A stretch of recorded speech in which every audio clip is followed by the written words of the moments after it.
School जहाँ सबके पास पैसा है, एटीट्यूड है और सीक्रेट प्रॉब्लम्स भी पूरी ताकत में है।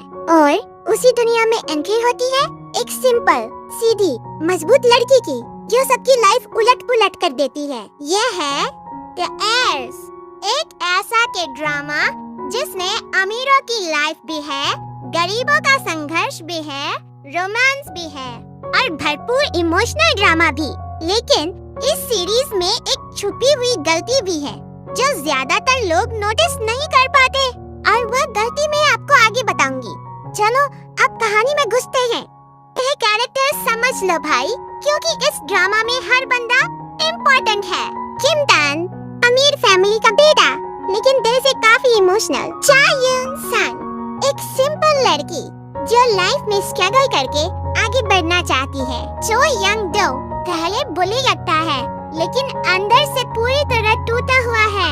किम वॉन किम तान का बड़ा भाई, सीरियस और बिजनेस में पूरी तरह घुसा हुआ। ली बोना अमीर लड़की, थोड़ी जलनखोर, थोड़ी ड्रामेबाज लेकिन काफी एंटरटेनिंग। यन चान यंग स्मार्ट और शांत दोस्त जो हर सिचुएशन को समझता है। मेजर यू किम तान की मंगेतर जिसका एटीट्यूड काफी हाई है। अब कहानी शुरू होती है। तो भाई स्टोरी का हीरो है किम तान। यह बंदा एक बहुत ही पावरफुल अमीर फैमिली से आता है। बाहर से इसकी लाइफ फुल क्लासी लगती है पर अंदर से अरे भाई बंदा अपनी मर्जी से जीना चाहता है। उसके भाई किम वॉन का सीन अलग है। वह सीरियस है, बिजनेस के चक्कर में रहता है और फैमिली की एक्सपेक्टेशंस का प्रेशर उठा रहा है। किम तान की जिंदगी में एक और बड़ी प्रॉब्लम है। उसकी सगाई जैसी सिचुएशन रेचल यू के साथ होती है। रेचल फुल एटीट्यूड वाली है और उसे लगता है कि सब कुछ उसके हिसाब से ही होगा। पर तभी एंट्री होती है चा यून संग की।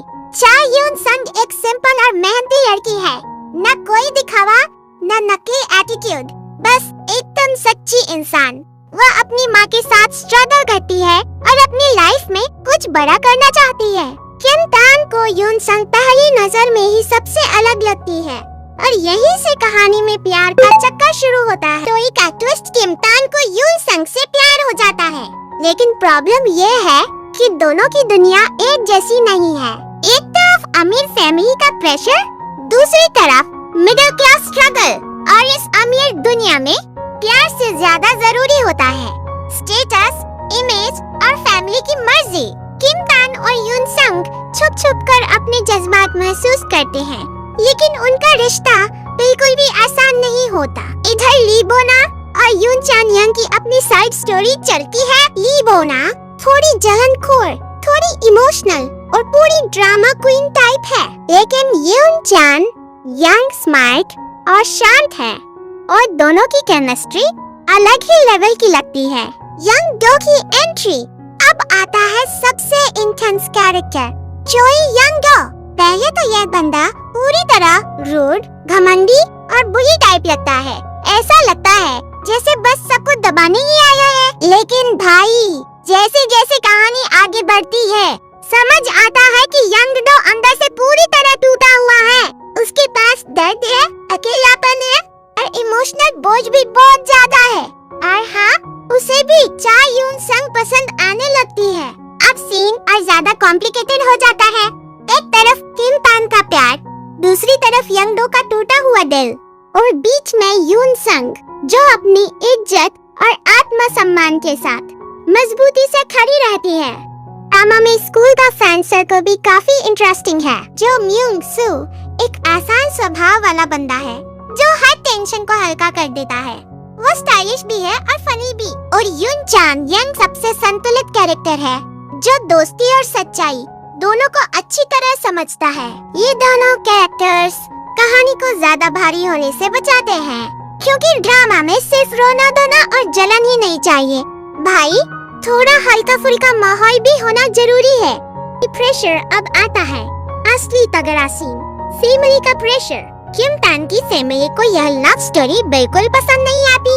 उनके लिए प्यार से ज्यादा जरूरी है बिजनेस और पावर। वे चाहते हैं कि किम तान सिर्फ उनकी मर्जी से चले, लेकिन किम तान पहली बार अपनी लाइफ के लिए खड़ा होता है और किम वॉन भी अपनी ही दुनिया में उलझा रहता है। क्योंकि उस पर भी फैमिली और जिम्मेदारियों का भारी बोझ है। इसी वजह से घर के सीन भी काफी ज्यादा इमोशनल हो जाते हैं। अमा के अंदर कई इमोशनल मोमेंट्स आते हैं। कभी किम तान और यून संग करीब आते हैं, कभी फैमिली उन्हें अलग कर देती है, कभी यंग डो का दर्द बाहर आता है और कभी रेचल यू का एटीट्यूड सीन को और स्पाइसी बना देता है। ली बोना भी अपने इमोशनल फेज से गुजरती है।